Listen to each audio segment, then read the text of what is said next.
Selamat datang di Pink Stuff. Nah, di video kali ini aku akan bagi-bagi resep sarapan atau mungkin bekal gitu yang cepat sat-sat buat teman-teman semua. Dan tentunya bahan-bahannya itu mudah didapat dan 100% lokal ya. Resep pertama itu ada nasi goreng kriuk kuha. Untuk bahan-bahan yang diperluin itu ada nasi yang pertama tentunya. Aku itu perlunya untuk satu porsi itu 2,5 sendok nasi. Ada juga 3 buah cabai rawit, 2 buah telur. Jadi satunya untuk telur ceplok, yang satunya tuh untuk memang dilapisin di nasinya. Jadi kalau teman-teman misalnya mau pakai satu telur aja yang untuk dilapisin di nasinya itu boleh. Habisnya tuh ada bumbu-bumbu kayak saori, ada lada, ada kecap, sama ada kaldu. Ada juga aku pakai garam, sama tentunya yang paling penting itu bumbu racik ya. Jadi yang pertama kita potong cabenya kecil-kecil karena kita nggak mungkin makan satu cabai utuh.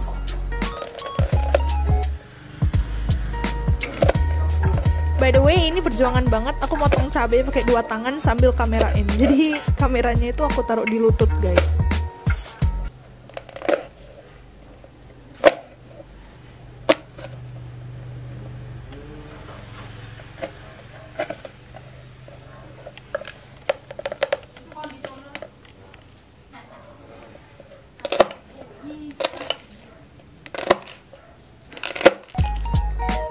Nah selanjutnya ini masalah wajan ya. Kalian tuh punya wajan yang ini nggak sih, yang gampang lengket? Kalau wajanku sendiri itu gampang lengket. Jadi kalau misalnya masak nasi goreng pun itu biasanya dia lengket kalau nggak pakai cara tertentu. Nah di sini aku punya trik biar wajannya itu nggak lengket. Pertama-tama kita harus goreng telur dulu.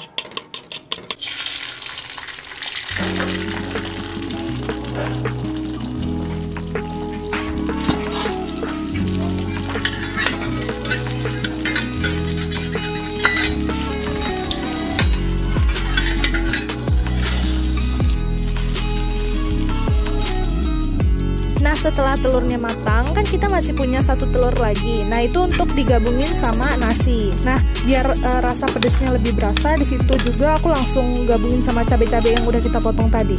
Terus diaduk deh sampai merata. Nah selanjutnya dengan api sedang itu kita langsung goreng aja sampai dia kekeringan. Pokoknya sampai nasi-nasinya itu nggak nyatu lagi dan rencah gitu.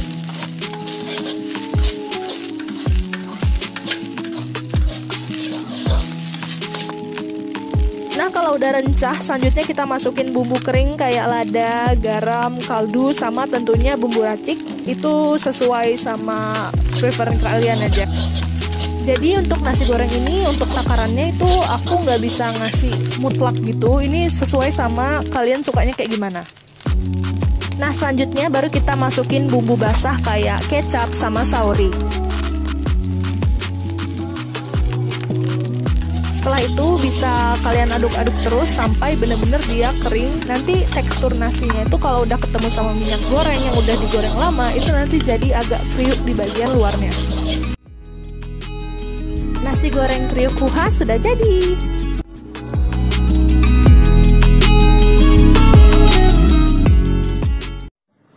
Lanjut nih ada resep minuman untuk nemenin sarapan kalian biar lebih segar. Jadi di sini ada resep teh apel. Di sini aku dapat dari websitenya Sariwangi yang official ya. Jadi pertama-tama kita siapin air sebanyak 150 ml sih aslinya, tapi kalian bisa lebihin aja soalnya nanti takutnya pas mendidih itu kan jadi menguap beberapa gitu.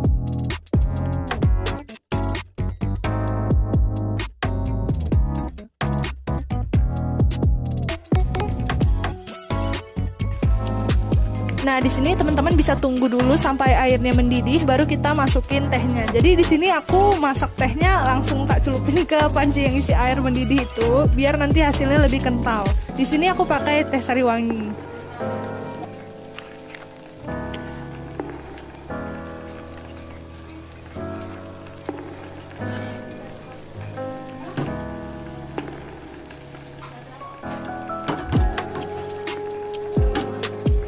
Lalu ini kita aduk-aduk aja sekitar kurang lebih itu 2 menit biar dia mengental.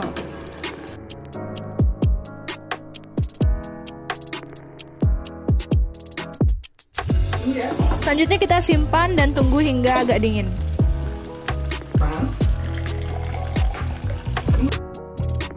Sambil nunggu tehnya dingin, kita bisa potong, cuma butuh setengah dari buah apel itu untuk buat satu porsi teh apel.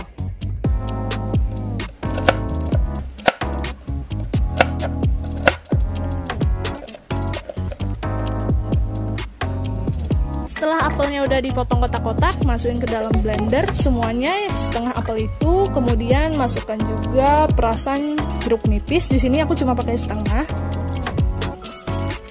Lalu tuang juga teh yang udah dingin yang udah kita seduh tadi. Tambahkan juga 2 sendok makan gula pasir.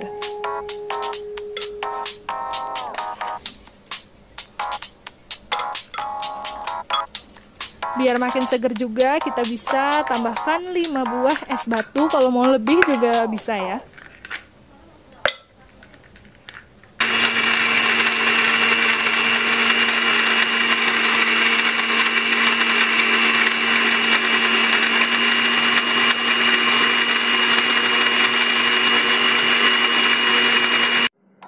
Nah, buat teman-teman yang nggak suka minum misalnya minuman teh apel ini kan pasti ada serat apelnya. Kalau teman-teman nggak suka minum serat apelnya juga, itu bisa disaring waktu kita nuangnya. Tapi kalau aku sendiri itu suka ada serat apelnya, jadi bagian atasnya bisa aku makan pakai sendok.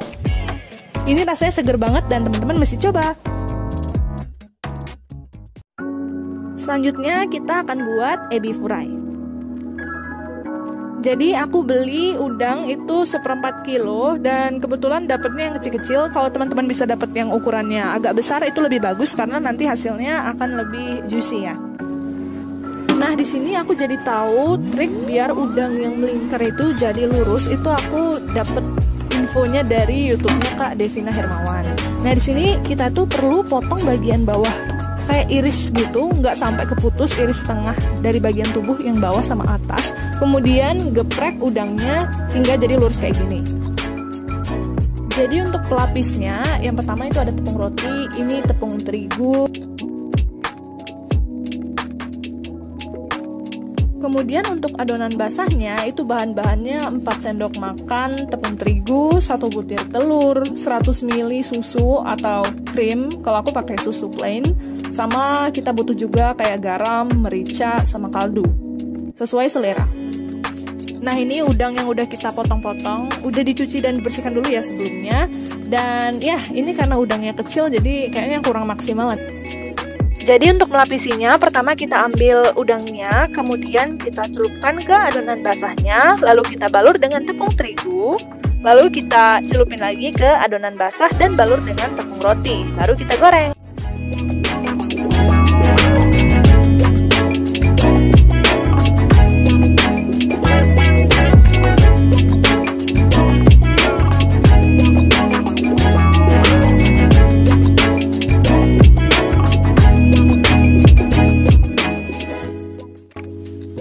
Nah, untuk gorengnya itu kita bisa pakai api kecil dan kita baru goreng pas minyaknya udah panas ya, biar nanti nggak lengket ke wajannya.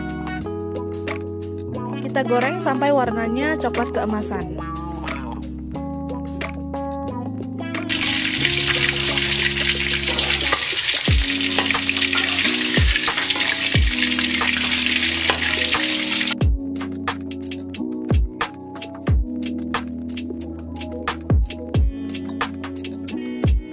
Ebi furai sudah siap disantap.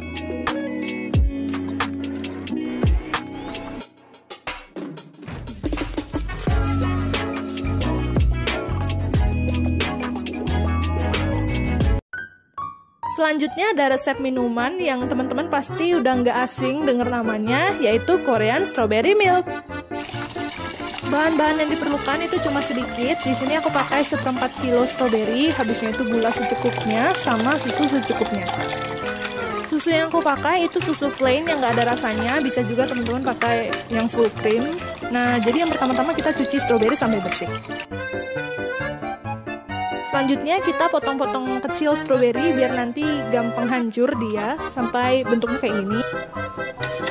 Nah, untuk takaran gulanya itu bisa disesuaikan karena beda buah stroberi itu beda juga dia cairannya kan. Jadi di sini aku cuma pakai reka-reka. Intinya tandanya kalau gulanya itu udah pas, kalau nanti pas stroberinya udah hancur pas kita masak dengan api kecil, dia itu teksturnya mau encer sampai kayak gini ya. Ini pun masih harus diaduk lagi sampai benar-benar buah stroberinya itu nggak berbentuk potongan-potongan, jadi memang seperti selai stroberi. Jadi untuk gulanya itu jangan terlalu dikit, kalau terlalu dikit nanti nggak mau berbentuk selai, dan jangan terlalu banyak juga, kalau terlalu banyak dia malah jadi permen yang katos. Pokoknya sampai kekentalannya kurang lebih kayak yang di videonya ini. Oke, step selanjutnya itu gampang banget, teman-teman tinggal tuang susu, kalau aku cuma secangkir kecil ini, terus tambahin deh selai stroberinya. Nah di situ teman-teman bisa sesuaiin, kalau misalnya mau yang lebih manis itu selai stroberinya bisa ditambah, kalau misalnya nggak mau yang terlalu manis ya cuma mungkin 1 sendok teh gitu ya.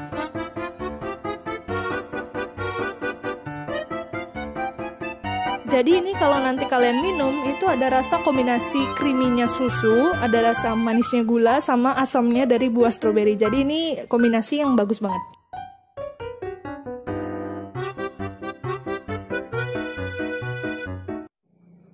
Nah selanjutnya itu ada resep sereal root bar atau sereal roti bakar. Di sini terutama kita akan pakai roti. Di sini roti tawar yang aku pakai itu yang nggak ada kulitnya, biar nanti mudah dibentuk dan rasanya sama semua ya. Jadi untuk 1 lembar roti tawarnya itu aku potong kotak-kotak kecil. Jadi totalnya itu 1 lembarnya ada 12 kotak.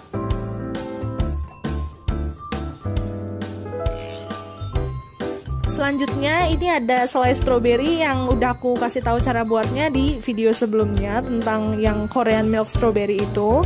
Jadi di sini dengan menggunakan selai stroberi yang sama aku gunakan sebagai isian. Kalau misalnya teman-teman mau diisi pakai coklat atau susu kental manis itu bisa banget ya. Dan untuk percobaan pertama, di sini aku baru tahu jadi apa aja yang harus dilakukan biar nanti hasilnya maksimal. Jadi pertama untuk isiannya itu jangan terlalu penuh, soalnya kalau nanti disegel pakai garpu begini, itu nanti bakal keluar-keluar isinya. Jadi isinya cukup dikit aja. Jadi kurang lebih hasilnya itu bakal kayak gini. Dan ini untuk percobaan kedua dan ketiga menurutku lumayan, soalnya isiannya udah aku kurangin, jadinya lebih mudah disegel.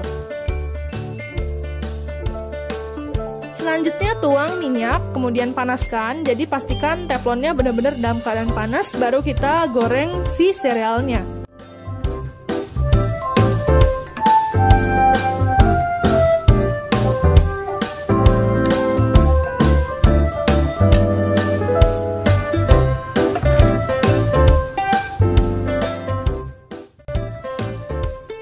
Kita terus bolak-balik sampai nanti warnanya coklat keemasan, baru kita angkat.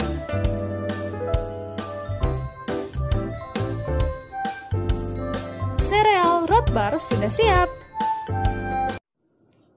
Jadi selanjutnya kita akan buat, nggak tahu ini semacam sushi atau kimbap. Yang jelas judulnya kimbap ala-ala, soalnya aku buatnya memang nggak berdasarkan resep manapun. Jadi sebelumnya aku itu beli daging dada ayam 1/4 kilo, kemudian selama 1 hari aku marinasi dengan lada, saus tiram, sama garam atau kaldu ayam itu dikulkasin selama 1 hari biar nanti bumbunya meresap, dan jangan lupa tambahkan juga jeruk nipis atau jeruk lemon.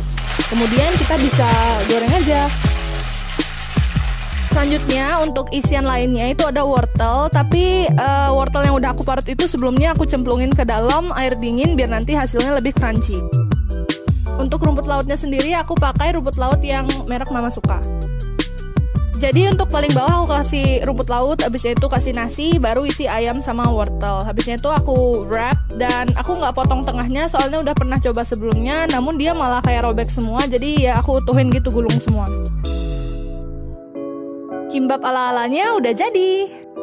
Resep selanjutnya itu sama persis kayak yang sebelumnya, jadi namanya steak ala-ala. Di sini juga untuk daging ayamnya itu sama kayak cara sebelumnya, aku marinasi dengan bumbu yang sama. Cuma di sini bedanya aku itu nggak potong kecil-kecil, aku potong iris gitu kayak fillet. Overall dari semua resep yang udah aku kasih ini yang paling gampang sih. Jadi ini tinggal habis dimarinasi kita goreng aja, jadi deh.